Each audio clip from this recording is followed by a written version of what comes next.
Alors, de retour donc, entre la ronde 2 et la ronde 3. Donc on a eu la chance, le bonheur, la joie, l'immense privilège, la suprématie d'avoir Julien, Dieu, hein, comme on l'a présenté, la mascotte de Bolt. Donc malgré cette défaite qui accepte de nous parler, nous allons l'interviewer. Donc Julien, mon petit Julien, quels sont tes ressentis après ton match? Déception, tristesse, pas de mots pour ressentir. Alors déjà, comment as-tu apprivoisé le match-up? Tu as vu clairement qu'il y avait de la Stoneforge, il y avait du bleu, que des cartes qui te sont connues et familiers? Non, je ne connaissais pas. Tu ne connaissais pas Je débute à Magic. Les gens sont bien, sont sympas. Parle un petit peu français. Yes, we're going to translate. Julien, we do a big mistake with you, a lot of trouble. Yes, Call of Duty. Yes, done my trouble since too far away. Yes. Pourquoi le Grim Lavamancer n'a pas shooté la Stoneforge à la troisième game? Il était pourtant aux aguets, le fusil était chargé. Je ne sais pas, la caméra peut-être. La caméra, on a vu ta petite tête, on a vu ta photo sur le téléphone, on était vraiment très contents. Ah, oui, je pense que les viewers, clairement, Capsule du 35 a commencé à déchirer son t-shirt, quand même. Il s'est dit... et on a été obligé de le calmer, parce qu'on est en plein après-midi, on peut pas... hein. Non, je comprends. Mais bon, est-ce que tu comptes te ressaisir? Parce que là, c'est le deuxième round, tu peux nous faire un 5-1, on arrive dans le top 8. Mais je vais tout gagner pour vous. Tu as tout gagné, c'est génial. Je vais tout gagner, et s'il faut entamer avec de la violence, je serai là. Ouais, voilà, donc c'est de la violence verbale et amicale, hein, on rappelle, Non. c'est qu'avec des bisous. Non. Ah, j'ai un SMS. Voilà, un SMS de Julien. Donc on remercie Julien pour cette interview, et on va peut-être voir si on peut avoir... Connard d'étranger qu'on m'écrit. donc merci Julien. Donc on remercie Julien, puis on va essayer de voir avec Antoine si on peut l'avoir, et sinon on vous dit à la prochaine, on vous tient au courant pour la prochaine ronde. Bonjour à ma maman. Voilà, petite dédicace à Apollo, à Maxime, à toutes les personnes de Paris, à Big Up. Voilà, c'est génial. Et donc on vous tiendra au courant. Donc pour la ronde 3, on ne sait pas encore quel match on va stream, puisque les rounds ne sont pas encore finis, quoi. Donc on vous tient au courant et on vous dit à tout de suite. Il y a vraiment des gens qui écoutent. Oui, il y a des gens.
Alors rebonjour à tous, donc toujours donc Drakkar Tournament. Donc cette fois-ci on est en présence du vainqueur.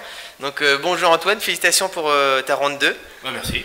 Donc Antoine donc aujourd'hui nous a piloté donc comment t'appellerais ton deck? Donc nous on a qualifié ça de Jeskai Delver puisque c'est tempo, il y avait Stifle Westland. Jeskai, il n'y a pas trois couleurs dans Jeskai? Alors Jeskai si il y avait. J'ai pas de rouge. Ok. Bah, voilà. je suis pur bleu blanc. Ok, pur Bleu blanc. blanc, Donc c'est un Stoneforge bleu blanc. Stoneforge bleu blanc. Bleu Donc blanc avec Stabcaster, Anti-Jace. Ouais. Alors on avait plusieurs questions à te poser par rapport à ta liste. Donc tu as optimisé sur un tempo. On a vu qu'il y avait Stifle West. On a vu qu'il y avait 2 Days. Alors, et que tu avais parti aussi sur des Jace. Donc peux-tu nous expliquer un peu ton choix Alors les Days, c'est comme le père se sort, tout ça. Je savais pas trop quoi mettre, donc j'ai mis deux de chaque pour avoir des réponses un peu à tout. Pour les créations, surtout les pères se sort, ça va être pour les rituels, les éphémères. Et puis les Days, c'est pour les créatures de départ, pour pouvoir laisser passer les miennes. Le Jace, toujours si je perds mes kills, enfin si la partie stagne et que on se retrouve en top deck, si j'arrive à avoir un Jace, c'est lui qui fait gagner, contrairement à une autre petite créature qui peut se faire gérer. Et voilà, le Jace c'est juste un en random, c'est toujours utile. Oui, alors comment t'as perçu le match-up? Donc on a vu que toi-même tu avais un beau side, parce qu'on a vu les 4 salves bleues. Les salves bleues, c'est pas spécialement pour Burn, bon, c'est pour tous les jeux qui jouent rouge tempo. Burn, voilà, c'est très utile. Je les ai pas trop vus, moi j'ai dû en voir une. Voilà, j'ai 2 percessors encore en plus, ça en fait 4, plus les 2 days, plus un contre.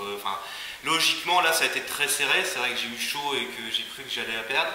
Mais habituellement, contre Burn, avec ce jeu, j'ai pas trop de problèmes. Oui, alors juste pour clarifier sur le chat, je sais pas si vous avez bien compris, c'est Antoine qui a gagné, c'est le Stone Blade.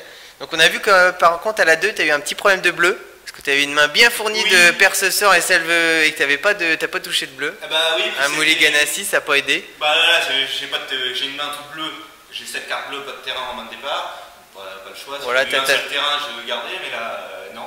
Donc je mulligan.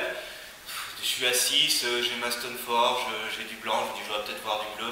Ouais, bon après tu avais la meilleure bête contre le match-up. Voilà, c'est ça, j'ai dit Stoneforge, j'ai cherché le Batcrane, et puis bon, voilà, je la sentais mal, mais bon, comme je savais que j'étais à peu près bien sur la 3ème, j'ai préféré la risquer comme ça. Ouais, alors que penses-tu de Batcrane? Est-ce que c'est une bonne carte? Elle mérite d'aller dans le cimetière ou pas, mon petit Antoine? Oui, j'ai fait une petite erreur, c'est parce que sur la partie d'avant, j'ai pris des casse artefacts sur mon Batcrane.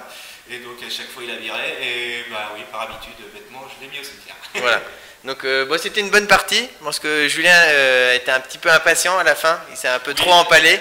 On a vu que vous étiez un petit mésaccord à un moment sur le token Batcrane, je crois que parce qu'il connaissait pas la carte. Pour la carte, j'ai pas mis le token, donc il a attaqué. Ouais. Et donc si c'était c'était la Sharpie s'il attaquait. Ouais, voilà, si elle attaquait. On est revenu en arrière, effectivement, que j'avais pas mis le token.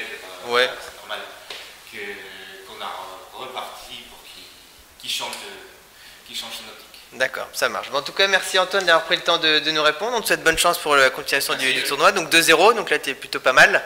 Oui, et puis on espère te revoir plus tard dans les hautes tables. D'accord, merci. Ça marche. Donc on vous dit à tout de suite et pour la prochaine ronde. Le truc, il y en a un qui dit 2 snaps, il y en a 4. Alors oui, donc pour répondre à la question, Mopette, donc il y a 4 snaps, 4 Stoneforge, 4 Delver. Donc une petite particularité, t'as pas mis de Nemesis? Non, j'en ai pas, puis je préfère rester sur des coups de mana assez bas. Nemesis avec tous les équipements, ça marche bien? Oui, mais on a rarement les manas pour équiper, et c'est vrai que je ne me trouve jamais en position où je me dis si j'avais une Nemesis, ça m'aurait aidé. Je préfère avoir des Snapcasters qui vont pouvoir s'équiper, qui vont gérer autre chose, qui vont rejouer un contre, rejouer un brainstorm. Je préfère mettre des Snapcasters, même si ils sont plus faciles à gérer, mais ils se jouent pour 2, et voilà, je préfère rejouer une carte en plus. Voilà, donc c'est pas mal puisque tu as mis pas mal de drop 1. On voit Percesseur, Brainstorm, Pondeur, Retour au pays, les sondes. Donc tu es plutôt pas mal. En fait, ton deck se tourne bien en fait. Oui, c'est ça. Tu vois souvent. Des drops à 1 ou 2, à part le Batascule et puis le Jace, c'est tout ce que j'ai à plus de 2, non? Après, ouais, c'est tout les forces. Mais bon, je les ai joués plusieurs fois pour ça. Donc c'est vrai que je ne comprenais pas trop. On était plus parti sur 3 couleurs, mais c'est vrai que du coup, la petite terrain de base, ça t'aide pas mal. Parce que pareil, contre Burn, faut pas trop s'étaler, mais toi, tu as une bonne mana base. J'ai fait une erreur sur la 3ème, c'est que je me suis rendu compte à un moment, j'avais posé 3 Tundra. Oui, 3 Tundra, un Caracas, on l'a vu. Tu avais un Westland, mais. Une aurait suffi, quoi. Non, c'est sur la 3ème. Sur la 2ème, ouais, j'avais que des. Sur la 3ème, en fait, tu avais plein de terrains. Tu avais les Tundra, les Caracas, les Fetch. J'aurais dû fetcher de l'île ou de la plaine. Ouais, bon, après. De temps Tundra, c'est vrai que si j'avais pris un prix du progrès.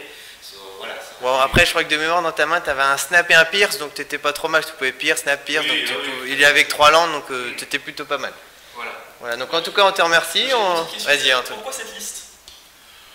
Pourquoi cette liste j'hésite à chaque fois. J'hésite à mettre du rouge, puis je trouve pas la place, parce que si je mets du rouge, on est obligé de se passer souvent des Snapcasters, de quelques contres. Donc je préfère un peu plus contrôle, moins rapide que si j'avais mis du rouge, mais qui contrôle. Je suis plus joueur de contrôle que. Donc c'est une liste de cœur, c'est pas un choix de metagame ou de dire ça Non, perd. non, je fais 1 ou 2 tournois par an, Ouais, donc au niveau metagame, non, c'est vraiment... C'est juste une liste de cœur. Quoi. Voilà, c'est ça. Ok. C'est vraiment, je préfère le jouer comme ça. Après, je dis pas un tournoi prochainement de mettre du rouge. Hein, voilà. J'ai joué beaucoup de bandes à une période, de repartir sur banque, mais voilà, moi je l'aime bien comme ça. Voilà. Très bien, bah, merci beaucoup. Eh ben, merci à vous. Et bonne bon continuation. courage voilà, pour le tournoi et on vous tient au courant pour le début de la ronde 3 et on vous dit à tout de suite, on va faire un petit break.